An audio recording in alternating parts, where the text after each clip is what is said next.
एक समय होता था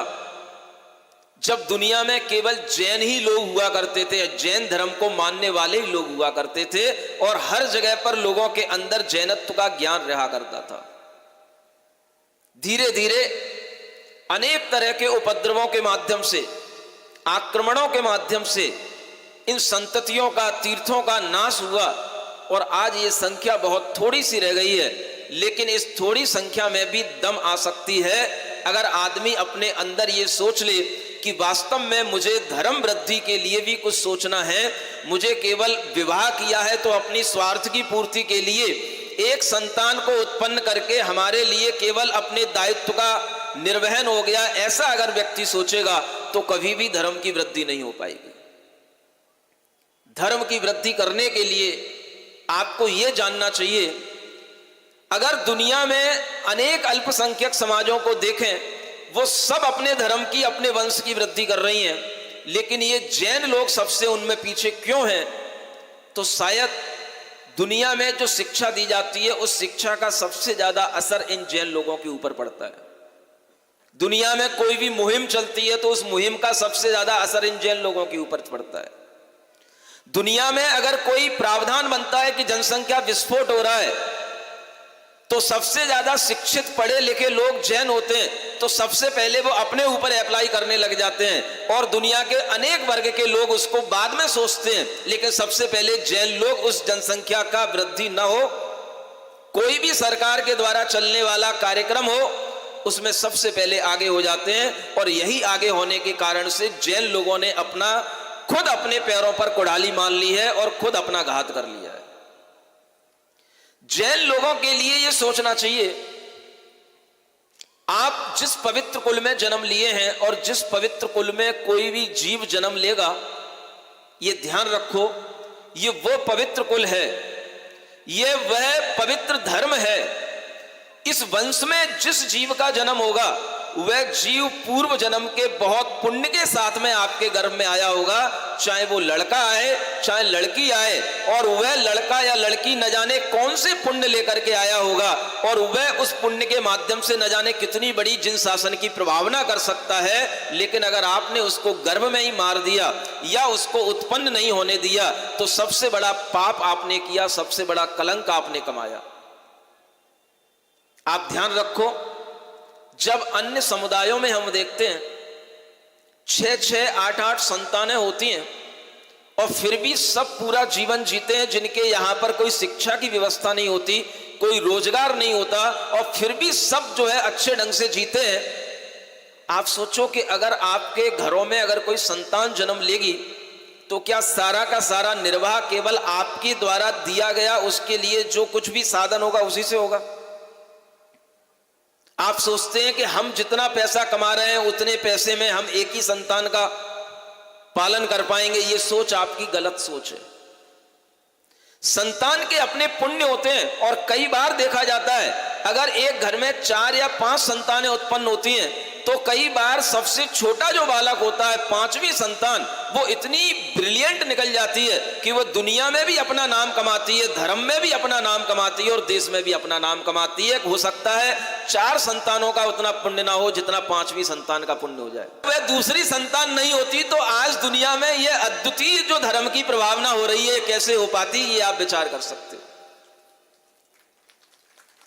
आज संतान के माध्यम से ही धर्म की प्रभावना हो रही है। अगर वह माता पिता केवल यही सोच करके रह जाते चलो 1 से 2 हो गई, तो वह मुनि समय सागर जी, योग सागर जी कहां से उत्पन्न होते और कैसे यह धर्म का अनुशासन चलता, कैसे यह संघ का अनुशासन चलता। आज आप सोच सकते हैं कि एक मां के अगर 4 पुत्र होते हैं तो उन 4 पुत्रों में से ये पुत्र कितने पुण्य करके आए होंगे जब इन पुत्रों के अंदर एक के बाद एक धर्म का और वैराग्य का भाव होता चला गया और आज चारों के चारों पुत्र मोक्ष मार्ग पर लागे बढ़ गए। ताली बजवा लो बस केवल आपसे, पगलो कुछ नहीं सीखोगे तुम लोग। बुद्धू थे बुद्धू ही रहे, बुद्धू ही रहोगे। आपके लिए यह ज्ञान होना चाहिए कि अगर धर्म की संतति दूसरे समुदाय के लोग बढ़ाते हैं उन्हें अगर रोजगार मिल जाता है, वो बिना पढ़े लिखे लोग भी दुनिया में अपना जीवन जी लेते हैं, तो तुम पढ़े लिखे लोग, पुण्यवान लोग, तुम्हारा तो एक कर्तव्य होना चाहिए कि अगर हमारे माध्यम से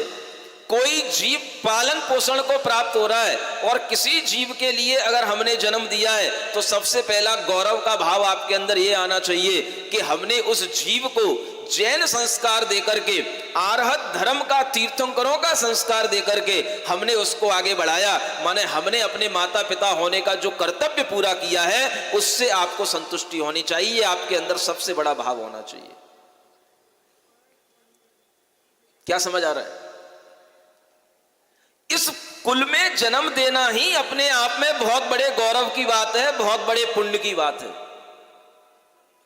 आप दुनिया में रह करके कितना भी दान पुण्य करो, वो सब एक तरफ, और आप अगर संतान उत्पन्न करके अगर उसको जैन बना करके उसका जीवन आगे बढ़ाओ, तो उस पुण्य का कोई भी दूसरा दान उसका बराबर नहीं कर सकता। अब नहीं बजाओगे ताली? जिन लोगों के लिए यह भाव नहीं आता कि हम अपने धर्म के लिए, धर्म के संस्कारों की वृद्धि करने के लिए जिस जिन शासन में जन्म लेने के बाद ही जीव का उद्धार हो सकता है, ऐसा यह जिन शासन के प्रति जिन्हें गौरव नहीं है, वो जीव जैन होकर के भी अपने अंदर किसी भी तरह का पुण्य अर्जित नहीं कर सकते। क्योंकि जैन होने के बाद में सबसे बड़ा कर्तव्य है, अगर हमारी कोख में कोई जीव आ रहा है तो उसे आने दें, एक आ रहा है तो एक को आने दें, दूसरा आ रहा है तो दूसरे को आने दें। आज देख रहे हो कि कितना कठिन हो गया है एक स्वस्थ बच्चे का जन्म लेना, गर्भ में जीव का ठहरना कितना कठिन हो गया है। आसपास नजरें उठा करके देखो, मोहल्ले पड़ोस रिश्तेदारों को देखो, कैसे लोग तड़पते हैं, परेशान होते हैं एक संतान उत्पन्न करने के लिए, और कितने कितने तरह के उपाय करते हैं, और फिर भी वो संतान जीवित नहीं रह पाती है। ऐसी संतान अगर आपके अपने पौरुष से उत्पन्न हो सकती है, अगर कोई पुरुष और स्त्री स्वस्थ है, बलवान है, वीर्यवान है, और वह अगर इस तरीके की संतानें उत्पन्न करने से अपने आप को रोकता है, तो मैं कहता हूं उससे बड़ा पापी इस दुनिया में कोई नहीं है जिसने जैन धर्म की संतति को रोक दिया। आपको बुरा लग सकता है, लेकिन मुझे आपकी बुराई की कोई चिंता नहीं है।